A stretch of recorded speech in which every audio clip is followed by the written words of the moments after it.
What's some science-based information about breath work? Some of the scientific ideas is, first of all, that it stimulates the vagus nerve, the connection between the brain and the body, and that also that it increases neuroplasticity, our ability to change and rewire the brain. And then again, the nervous system, helps us get out of the flight and fight mode. When we're in the flight and fight mode, we're stuck in emotions and fear. We become reactive. But when we get into the parasympathetic nervous system, rest and relax, we have better access to our cognitive function of the brain. Welcome back to the Power and Purpose podcast. I am your host, Vanessa Soul. This is another Monday guest episode for 2026. There's a new schedule. The guest episodes are happening on Monday, and my personal astrology episodes are happening on Thursday. So there's still going to be 2 episodes per week. It's just all the guest episodes are released every single Monday. So thank you for tuning in. I really do appreciate the time and effort you put into listening to this podcast and sharing it with your friends. I really do appreciate it. And the comments that we get, we absolutely love hearing how this content resonates with you. So I am super excited for today's conversation. We have Hans Weygoldt. He is a breathwork facilitator, transformational coach, helping people break cycles of stress, addiction, and self sabotage. Rooted in neuroscience and conscious leadership and lived recovery, his work supports lasting change from the inside out. Hans, thank you so much for coming on the show today. Thank you so much, Vanessa, for the introduction, and it's an honor to be here. Yes, absolutely. I'm so looking forward to our conversation. I feel like this is going to be so many golden nuggets and so many pieces of wisdom that we could take with us. I love asking my guests a signature question. Who are you and who are you not? Yeah, thank you so much for that question. Let's start with who I'm not. I'm not a static person defined by my past and by my limiting beliefs. I am a dynamic human being with lots of unused potential and creativity. And looking at the roles I play in this life right now, is I'm a breathwork facilitator, as you mentioned, and I'm also a husband and father. Beautiful. I love that. I am not a static being. I love that. And when, when in your journey did you start to really embrace that you are adaptable, you adjust, you're always evolving?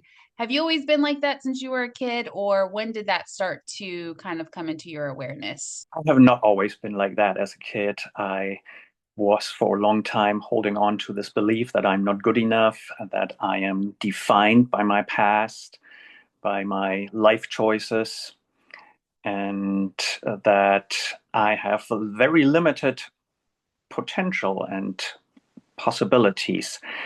I think what shifted was my first breathwork session that made me question everything I believed about myself. Mm. So tell us about that first breathwork session. Like, how did you end up there? Did you go willingly? Was it a friend that brought you there? Were you at a moment where you're like, I'll just try anything? Like, what was that first breathwork session like? What really got me there was an ayahuasca experience in Peru, which changed the way I see reality and myself. And it sent me on a long journey of exploring my own consciousness. And it was a book from Stanislaw Grof called The Ultimate Journey, The Mystery of Birth and Death, which mentioned holotropic breathwork. And so I got really interested in this concept. And it was about 2 years later when I finally had the opportunity to experience my own first breathwork session. Amazing. And the breakthrough from that first breathwork session was what? The breakthrough was that I just realized that so many things I learned through my childhood about myself are not true, and that I can challenge them. and that I'm much more powerful than I believe I am. Yes, yes. Increased self-awareness. Amazing. So before we like really talk more about the power of breath work, because I feel like that's where your wisdom really comes in.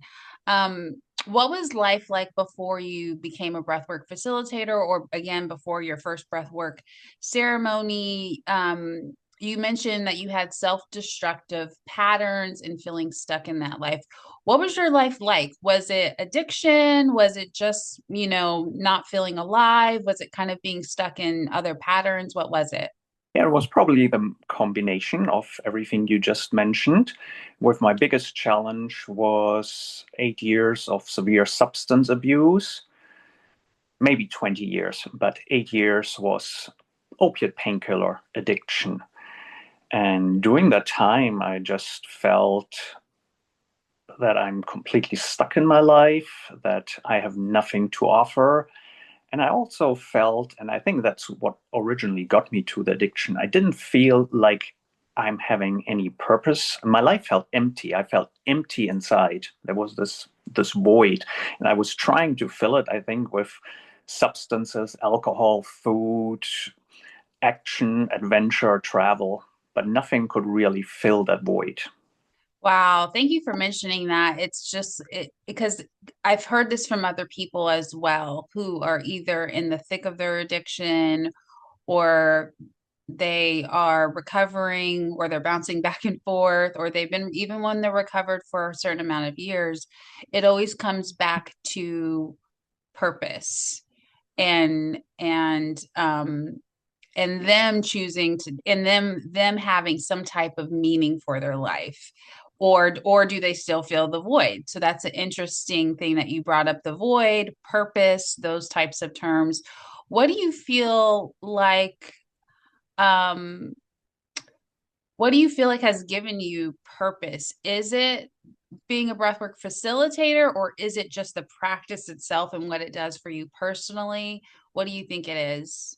The practice of the work I'm doing for myself and also sharing this powerful gift with people who are open and who want to question their limited view of themselves or the identity they created through their lives. How is breathwork helpful for people who are in recovery? What does it do for the brain or the nervous system? Why does it work? Because it does. If someone has the right environment and they're consistent and they're willing to dive into breath work as a practice, as a tool to regulate, how or why does that work for people in recovery and for everyone for that matter? Yeah, just recently I read a book from Dan Brule about breath, and he said breath work works so good in addiction, it's almost like a cheat code. And it works on several levels. First of all, it's a really powerful tool to release stuck emotions. And I did have a lot of stuck emotions that I've been trying to avoid and suppress with substances. And breathwork really helps us to release these emotions. And at the same time, it can help us identify limiting beliefs or any experienced trauma that we've had in the past and help us see it from a different angle. The way the breathwork works through the type of breath work that I do through enhanced breathing, you inhale more oxygen than you typically do and exhale more CO2.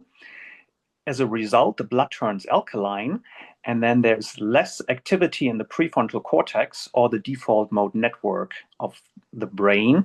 There's a part of the brain that creates the image of self. And when there's less activity to get out of the thinking mind and get deeper access to your subconscious mind. Okay, so it bridges the gap. I'm interpreting that as it bridges the gap between the subconscious mind and the soul, most likely, to the conscious mind. Is that correct or somewhat close? Yes, and it does that by bringing unconscious material to the surface. And then it helps us process it. So if it brings a limiting belief that I am not worthy, I am not good, we actually complete the emotional process. Is that right? Yes, it regulates, first of all, it regulates also the nervous system. And when we hear these beliefs in a regulated nervous system, we can think clearer and actually challenging beliefs and ask ourselves, is this really true, or is that just something I've learned? And when we ask that question, if it's true, and we start challenging it, we might realize that our beliefs are not as set as they are. Yeah, amazing. It's so powerful what it can do. So I'm going to share my first breathwork experience with you. It's very short, just to get your opinion. And I'm sure some people might be able to relate. We all have our first breathwork experience where you're like, how did I end up here? Or I have nothing to lose. Hopefully this works. Hopefully this shifts something. My breathwork was also connected to a plant medicine ceremony. Um, and what I wanted to point out about that to get your opinion on it is, I was breathing in reverse. Like now, like that's what the facilitator told me. And I don't know if I was breathing in reverse in my life or it was just in the session, maybe when I was trying to get the instructions, I was doing it the opposite way. And then someone had gave me a later interpretation of what that could mean. That may not be important, but does that happen where we're not even used to taking those deep breaths? That it can take a while to even get the hang of the pattern and the pace. Yes, it can take a while. It can feel uncomfortable or unfamiliar because when children are born, they automatically breathe into their belly, into their diaphragm. But throughout early childhood, it's quite common that we lose this ability because we start holding our breath. Fear or trauma helps us hold our breath, and we lose this ability to breathe into the belly, and then we start engaging in like a shallow chest breathing. So it can be weird and difficult at first to consciously use this type of breath. And then also I've facilitated breathwork sessions where I was there for energetic support. So, as a energy healer facilitator during like big group breathworks.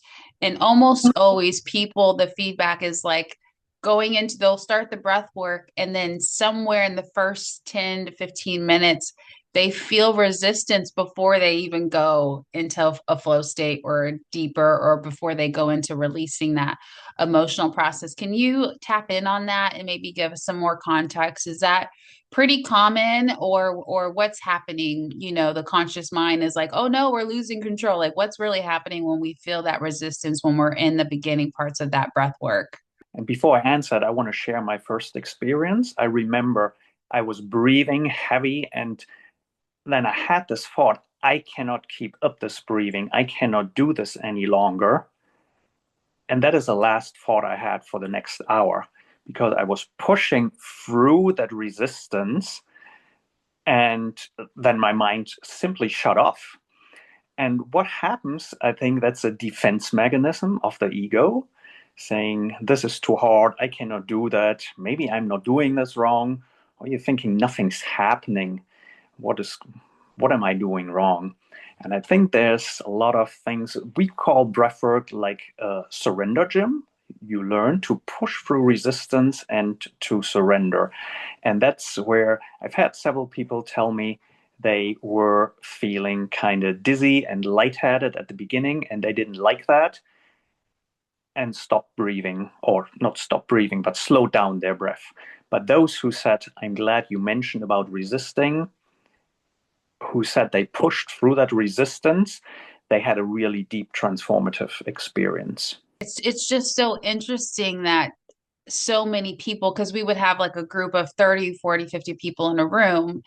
And, at the end, that was a common share. I had resistance. And then same thing you just said, that was my last thought until the end. Or I had and then I had this beautiful reconnection with my grandmother that passed away. Or it's like, before they dropped off into an altered state, it was like that last little tug that the ego was like, what are you doing? We can't keep up this breath.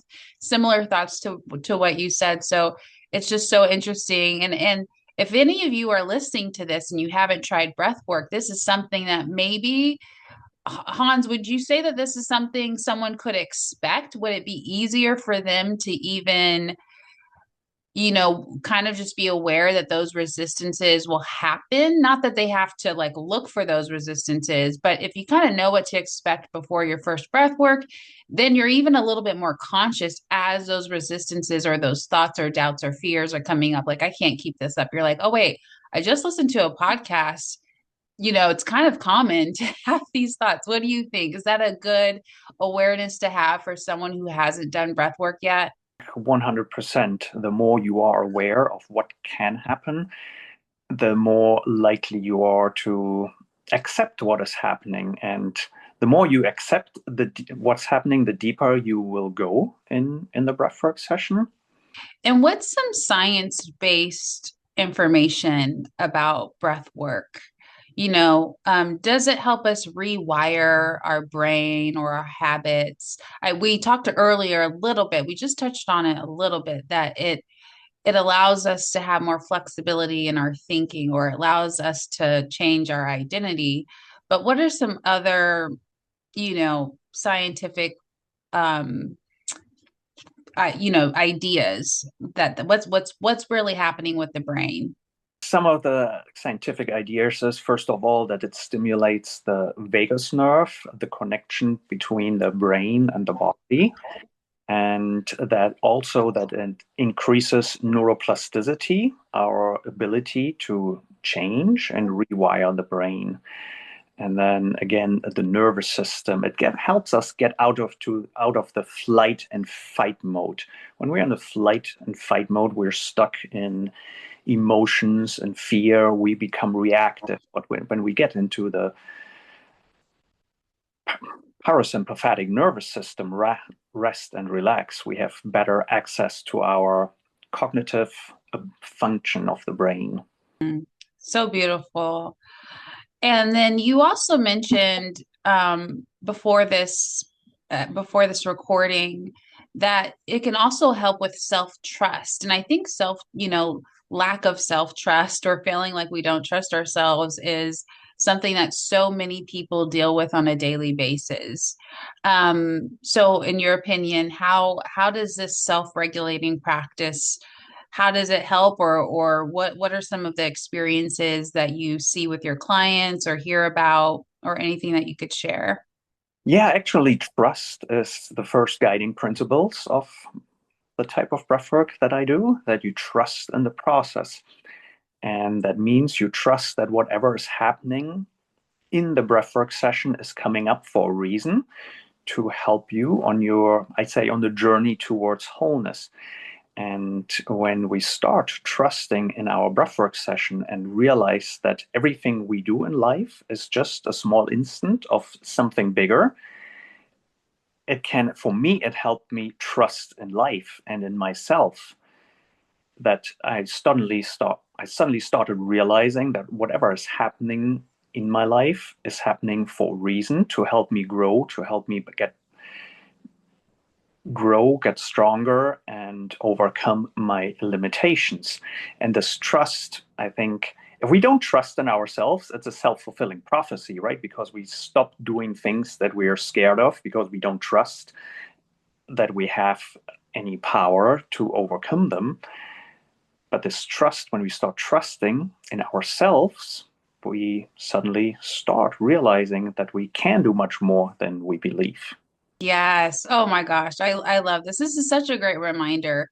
And I think it's been a while since I've had someone on the show break down breath work on this basic level. So I'm going to highlight some of the benefits, and feel free to add anything that you would like.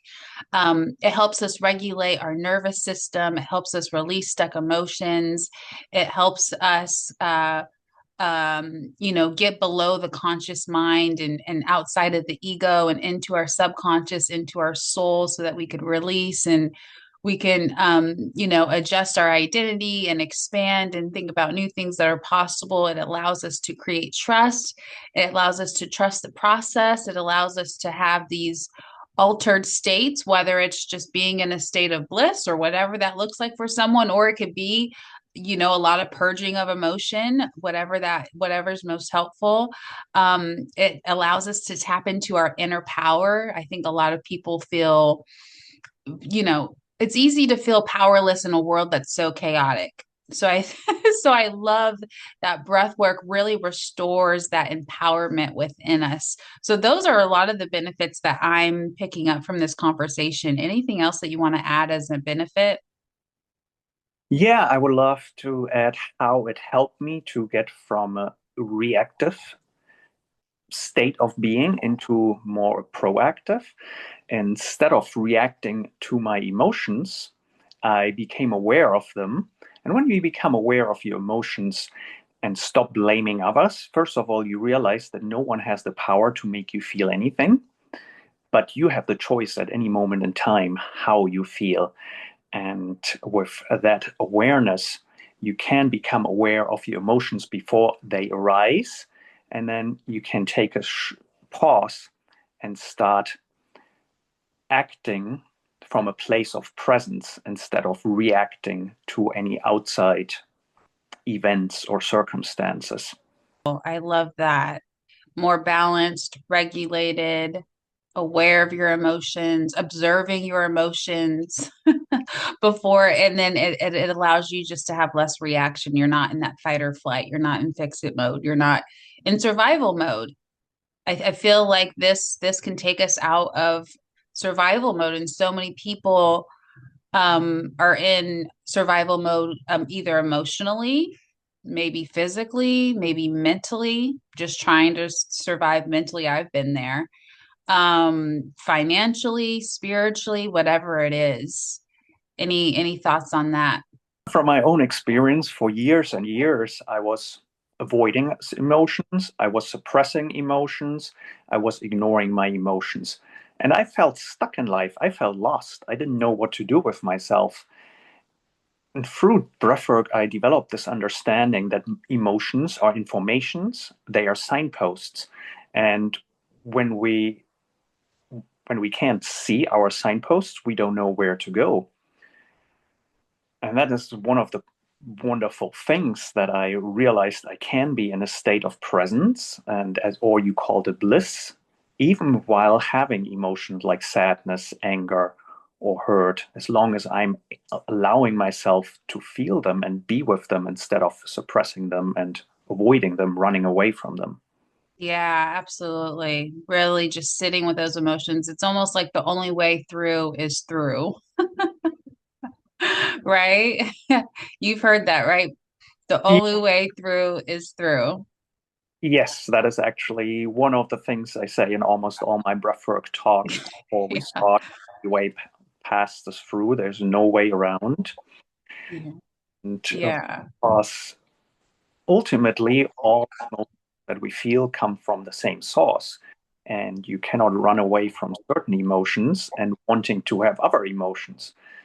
In my own experience, while I was chasing joy and running away from pain, I like to compare it with a dog running in a circle trying to catch its own tail. Happiness was always running faster, and pain was always catching up with me. Interesting. And then breath work allows you to break that cycle. And yes, breathwork helped me to break that cycle. Amazing. So, as a breathwork facilitator, what are just some significant moments in the work that you do, or, you know, breakthroughs that you see, or, you know, I'm also like in the personal development space, coaching space. I do astrology and healing and all the things. And so I sometimes like there's these moments that I just really enjoy when I'm working with people. It's not like a destination, but sometimes it could be in the thick of the moment or in the thick of the journey, right?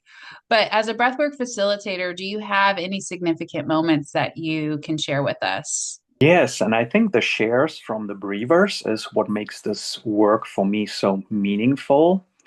You see grown men cry, let out tears, and then they share afterwards that all their life they were taught not to express emotions because it's embarrassing as a man, you don't do that. And then they had images of past experience come to their mind during the breathwork session that they had suppressed in their body. And with that awareness, it helped them to release the emotions, and then they feel so much better and lighter afterwards. Amazing. And what's coming to mind is it allows us to be present. It's not like we're trying to get anywhere in the future, but when we release all these emotions from the past, when we break through those limiting beliefs that men can't cry or women can't do this or women can't express themselves or whatever, we all men, women, doesn't matter, or whatever you identify as, gender's not the point. But we've all come in with this conditioning, right? And that holds us to our past a lot of times. But through breath work, it's because we can become more and more present. And so when we are encountering our day or having a conversation with someone in the elevator, we're responding from the present version of us that's less and less connected to past conditioning, past identities, past emotions. And it's more about, what am I feeling today? Not to say that every day is going to be a positive emotion, even when you're present, because you could still have a current emotion of just, irritability that may not be attached to like a whole bunch of irritability from the past or past situations, because emotions are always going to come through as we experience life. But any thoughts on that? Being present, breath work helping people become more present in their lives, less in the future, less in the past, more in the present. Do you agree with that or disagree? Yes, I want to 100% agree with that because it helps us, as I mentioned earlier, to bring to the surface unconscious material. And we do have a lot of explicit memory stored within our body. And that explicit memory creates automatic behavior that was once helpful to protect us from our environment while growing up. And when we bring that explicit memory that creates this automatic behavior to the subconscious mind in the present moment, while the nervous system is in a parasympathetic state and feels safe and protected, we can start letting go of the grip of the past and start living in the present. Yes, being in that parasympathetic state is like a golden moment. That's where transformation happens. That and it's not like glamorous, and it doesn't, it's not like shiny, and people aren't gonna, it's not something that like an accomplishment that we talk about every day, like, oh, I was in a parasympathetic state for 3 hours today. It's not. When someone asks how your day was, typically we don't say that, but it is a state that allows us to expand everything that you're saying. It allows us to reset ourselves, come back to homeostasis mentally and emotionally, release those old patterns. So many good things. I'm loving this conversation. Would you be open to leading us through maybe a short breathwork practice so we could see what that feels like and looks like? And if you're not driving, maybe you could join in. If you are driving, maybe you just kind of observe. Do you think you have time and space for that? Yes, I can do one simple breathing exercise. The breathwork that I facilitate, the sessions are 1 hour long and they should not be done alone and they are accompanied with music.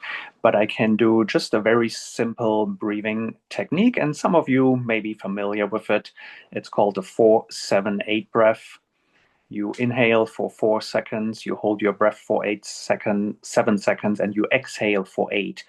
And it's a very powerful tool to regulate the nervous system and reduce blood pressure and your resting heart rate. And we can do maybe 5 rounds of that. Sounds good. I'll let you lead the way. All right. So we'll start breathing in, 2, 3, 4, hold, 2, 3, 4, 5, 6, 7. Exhale, 2, 3, 4, 5, 6, 7, 8. Inhale, 2, 3, 4. Hold, 2, 3, 4, 5, 6, 7. Exhale, 2, 3, 4, 5, 6, 7, 8. Inhale, 2, 3, 4. Hold, 2, 3, 4, 5, 6, 7. Exhale, 2, 3, 4, 5, 6, 7, 8. Inhale, 2, 3, 4. Hold, 2, 3, 4, 5, 6, 7. Exhale, 2, 3, 4, 5, 6, 7, 8. Inhale, 2, 3, 4. Hold, 2, 3, 4, 5, 6, 7. Exhale, 2, 3, 4, 5, 6, 7, 8. Yes, and you can do this anytime. It doesn't cost anything. It's always. Beautiful. Thank you for guiding us through that. So, can you go through just for anyone who might want to actually, they might have listened to you guide that portion. So, let's just go over a few technical things in case they want to rewind. So, when we're inhaling, are we inhaling through the nose or the mouth? Very good question. Yes, the best way is to inhale through the nose and inhale into the belly or into the parada. Okay, and then the exhale is through which, so just go through the whole thing. So when we're inhaling, are we inhaling through the nose, exhale through the mouth? What's the cadence there? Oh, no, I don't.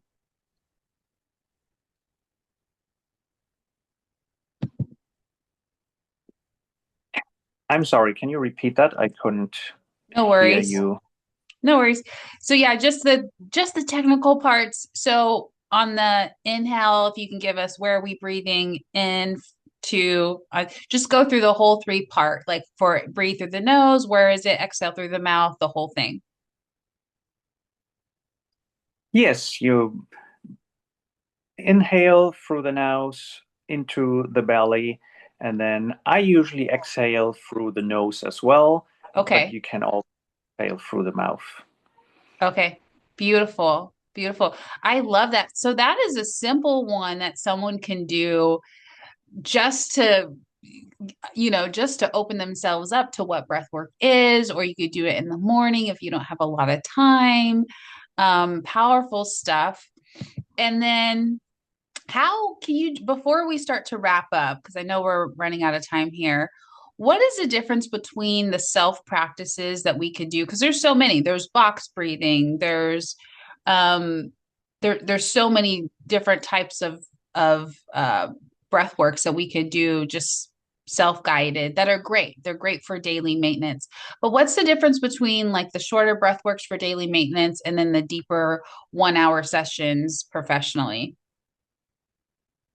Yeah, so the deeper sessions professionally, I think they're a really powerful tool to release emotions, reframe your relationship with trauma, and uncover any limiting beliefs. And as we mentioned, they should not be done alone because it's important to create a safe space. And the other breath works like box breathing, 4-7-8 breath is a simple tool you can use anytime also to regulate your nervous system and bring you into the present moment. Sometimes I compare to when you were talking about medicine to macrodosing and microdosing. And yeah, it's just a tool you can use anytime to support integration of deeper Yes. formative Yes. work sessions. Absolutely. Thank you for your insight on that. And I'll echo what you're saying. Like those shorter self-guided breath works, you guys, those are great for maintenance. That's going to help you with like just being present in your day-to-day, reducing intensity of emotion or even stimulating joy, whatever's present for you, or releasing anger, whatever's present for you. But those deeper 1 hour sessions with someone who can hold space for you where you can you feel safe enough not to manage yourself. You have someone else doing monitoring the whole container and telling you, the process and when to breathe and how to breathe and giving you instruction. You can literally just surrender. And in my life, breathwork has been such a it's been such a tool for quantum leaps. I'll say that. So I'm just attesting personally. I probably have been doing breathwork since I didn't start doing it consistently until 2020, but even before 2020, I was dabbling in it. And those deeper sessions have just literally moved huge boulders, blocks, ancestral things that I didn't know that could be moved within me or within my soul. Breathwork was definitely one of those tools that was able to get deep enough. So I'm absolutely a fan. And so, if this conversation resonates with you, please share this episode with one friend. I'm sure you have one person in mind, and also connect with Hans. We have his LinkedIn link here, his Instagram link, his Facebook link, his email. And I don't know if you want to take time to mention your 3-month coaching and breathwork program, just a quick little insight on that. Is that the best way people can work with you, or is there another way people can work with you? Yes, I offer once a month free breathwork sessions for people to experience it, but I like to work for 3 months with people combined with coaching because a breathwork session itself can be really powerful and transformative. But if you don't do daily integration steps, all what remains is a memory of the experience. But through daily integration steps and small assignments, we can really create lasting change. And thank you so much for sharing your experience with breathwork. I see it as a catalyst to unlocking untapped human potential by removing everything that's in between us and our full potential. Yes. Yes, yes, yes. Love that. Before we wrap up, do you have either a quote that you want to leave us with or a book recommendation or both? Either or both, whatever is quick. Yes, one quote that comes to mind is from Viktor Frankl from Man's Search of Meaning, when he talks about the pause between the stimulus and reaction, and that is where our choice and our power is. Hmm. That's a powerful quote. Like, say it one more time, because you guys sit with this, because I didn't really understand that quote until it actually helped me one day. So can you say it one more time? Yes, I don't know the exact quote, but it's Oh, that between the pause between there's a little space between the stimulus and response, and that's where we can find our power. yeah. And maybe I want to share one last thing. One of the most powerful things you can do is just whenever you feel your emotion arise, you become aware of it, pause, take 2 or 3 breaths into the belly, and then react.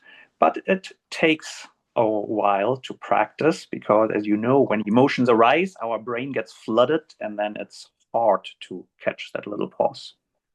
Yes, absolutely. Well, Hans, thank you so much for being on the show today. It was such an honor to connect with you and to have this conversation. Thank you so much, Vanessa, for being here. It's been an honor. You've been a wonderful host, and I really enjoyed the conversation. Thank you. Thank you. That means a lot. So thanks guys again for tuning in. Please connect with Hans. All of his information is here in the description box. And again, please share this episode with just at least one friend. I'm sure you already thought of one person that has been thinking about breath work, or they're looking for an actual facilitator to help them in a one-on-one container. Make sure you send this episode to them. Thank you everyone. Namaste and have a great day.